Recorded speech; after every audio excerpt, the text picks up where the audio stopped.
యేస్క్రీస్తు జీవితం మరియు లక్ష్యం. ఈ భూమిపై జన్మించిన వారిలో యేస్క్రీస్తు అత్యంత గొప్పవాడు.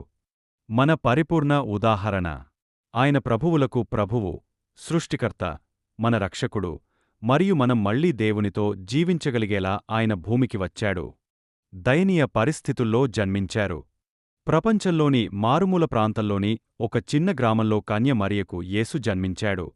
ఆ వినయపూర్వకమైన జననం మనందరి ఆశలను మరియు కలలను నెరవేర్చింది. ఆయన అనంతమైన జ్ఞానం మరియు శక్తితో దేవుని కుమారుడు. అయినప్పటికీ ఆయన మర్త్యుడు మరియు ఆకలి మరియు బాధలకు కూడా లోనయ్యాడు. ఈ జీవితంలోని సవాళ్లను మరియు బాధలను యేస్క్రీస్తు పూర్తిగా అనుభవించాడు. ఆయన మనలో ప్రతి ఒక్కరినీ తెలుసు మరియు మనల్ని పరిపూర్ణంగా అర్థం చేసుకున్నాడు. ముందస్తు తయారీ యువకుడిగా ఉన్నప్పుడు కూడా యేసు దేవుని వాక్యాన్ని బోధిస్తున్నాడు. 12 సంవత్సరాల వయస్సులో ఆయన ఆలయంలో బోధించాడు, మరియు ఆయన మాటలు విన్న వారందరూ ఆయన అవగాహనకు ఆశ్చర్యపోయారు.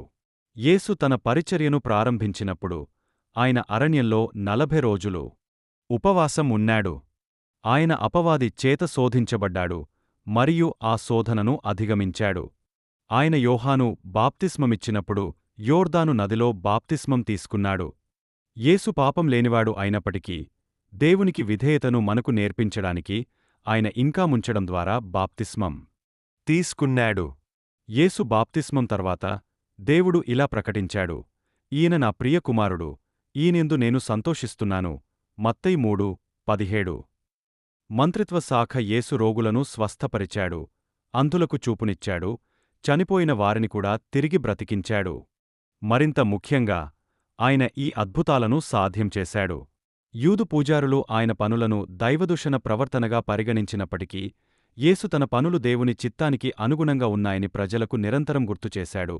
తద్వారా తండ్రి కుమారునిలో మహిమపరచబడతాడు. యోహాను 14:13. యేసు ప్రేమకు కూడా ఒక పరిపూర్ణ ఉదాహరణ. ఆయన భూమిపై జీవించినప్పుడు ఆయన పేదల పట్ల శ్రద్ధ వహించాడు, రోగులను స్వస్థపరిచాడు. లూకా 17:12-19 చూడండి. మరియు ఆయన చిన్నపిల్లలను ఎప్పుడూ తిరస్కరించలేదు. మత్తయి 19:13-14 చూడండి. ఆయన ప్రేమ అంతులేనిది మరియు మనందరికీ అందుబాటులో ఉంటుంది. మనం క్షమించాలని యేసు బోధించాడు.